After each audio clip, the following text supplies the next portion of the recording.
Well, I really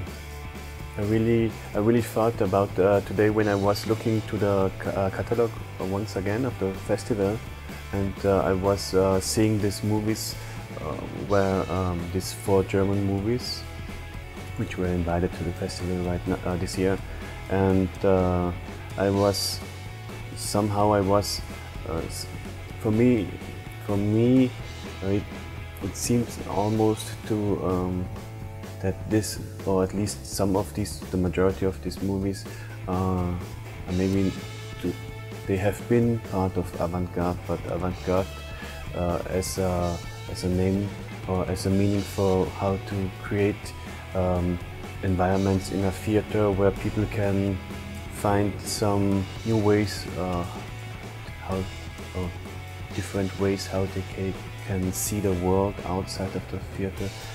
For me, it's almost it's changing all the time, and in that time when it's something, in the next time it's past again, and it's not part of this avant-garde movement. What, as far I understand it or I perceive it. The movie you could see here was my first feature documentary. So it was somehow I have been really lucky to came out from the film school in Germany. I'm from Italy, but studying documentary films, it's easier to do it in Germany. Also, the possibilities to produce documentaries in Germany is way more, way more higher than it is in Italy. So that's one important point, which is responsible that I could realize my this movie Peak, where at the end it was my to be precise, it was my third movie about how tourism changes life of persons. So there was one short movie I did in the Academy of Media Arts, was about my hometown, and they were discussing if they should build a ski lift from the town to the mountain, and they were not sure if it's too much destroying nature because tourists come for nature, or if there will be some benefit. And the second movie about tourism was a small town in Washington State in the United States, where without historical background they decided to change their architecture into a Bavarian architecture to guarantee some interest for tourists, so that they are visiting this small town, and they are really successful, and they have more than 2 million visitors every year, and it's almost a 24-hour living history museum mixed up between Disney World. So it's a really absurd, you don't want to live there at all. So it's like opening a fairy tale book, and a fairy tale book is nicer than that. So, and Peak is a movie about, at one point, how persons start to change nature and the environment in the Alps, so that the tourists which are coming to enjoy the wide slopes, and they can ski.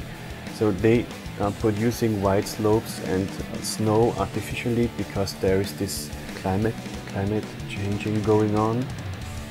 That's one point. And the other point is, of course, that the Peak here is the title. So also the title has many different meanings. So it's at one point you have this top, this mountain peak, or it's also this point where you arrive and it doesn't go on anymore, but just down. For me, this movie is a representative, or the system you can recognize in this movie, how people always are investing money and increasing their outcomes, and they try to always to create some growth. It shows that it shows exactly the way how the rest of the world works too, so that we are not able to accept that there is some ending, you know. And for example, the people there, they fight really against the climate changing, and they do not I mean, they fight against the climate changing. They have one machine. With this machine, they can produce snow with at a temperature of 30 degrees. So it seems that they believe with more technique they can overpass the limits of nature, or also of the limited or of limited resources. But they forget that technique and the way of living, like the Western world is used to do it, is also the cause for this problem. What you can see in this movie. So this is the deeper layer in my movie, and the way how I try to make movies is that I really have problems if I see some documentaries, but also fiction movies where something is really precise. You go somewhere, somebody, or if it's a voiceover or whatever, is explaining you exactly what you have to think. So I have problems with this way of making art or film. I feel that an artistic work has to be open, and with these images and white tableaus and shots and single shots I'm using, I try to don't limitate my movie, and to open it for a wide field and for some projection which the audience can make in the images. That's really important part of my work. Often when there was a screening of the movie Peaks, we had really long discussions about what the movie is showing, and what the changes have, which changes have to come, that something, I mean, that the environment will not get totally destroyed. Somehow it's depressing to say that, but I guess that the way how I do movies is not so efficient as maybe other movies are. So you can. There was a movie by an Austrian filmmaker, We Feed the World.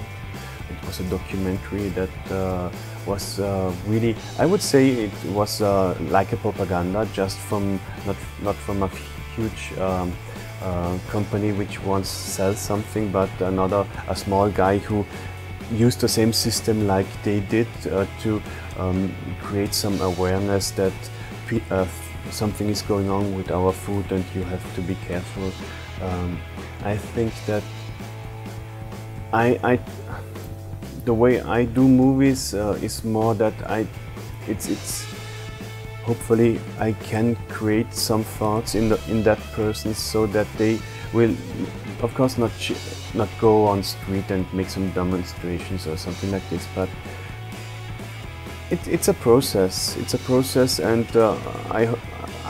I guess that that my movie can be a little stone in a wall who, after a while, it becomes a huge wall.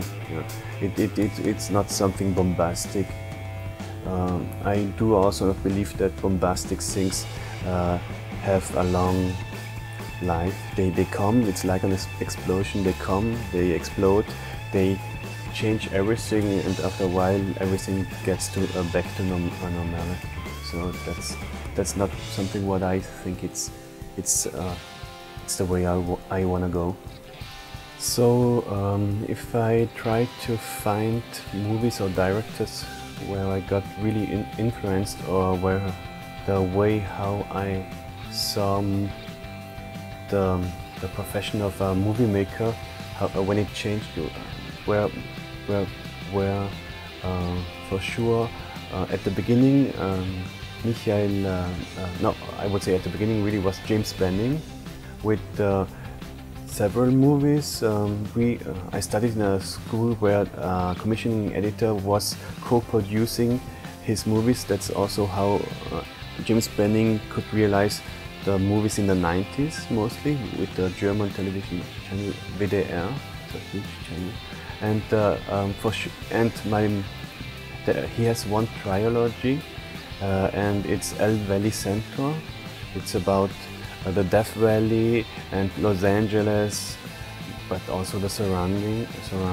And he shot on 60 millimeters, and it's a really fantastic way of exploring nature, and also, I mean, nature or artificial nature, cities.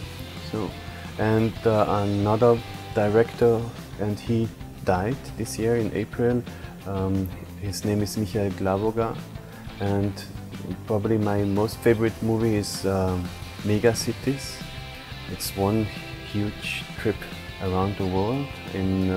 There are 12 episodes, and you're in United States, in Mexico, in Russia, in Asia, and you have many different stories, and it's that what I like about his way of making movies and making documentaries is that he's not realistic. He's always telling like almost fairy tales. He's exaggerating, even exaggerating to get closer to the truth, because sometimes just showing the reality doesn't mean that you're showing the reality at all at the end. So I would say these two filmmakers are my favorite ones. If I can pick them out and say they get the label of favorite ones.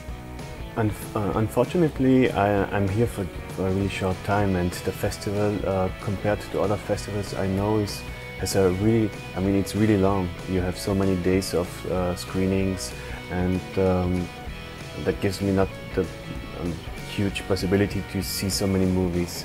One movie I really like, because I just saw it.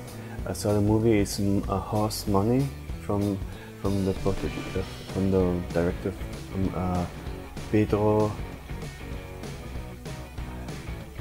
Yeah. Horse Money. So that's the movie I really like, and I would recommend this one.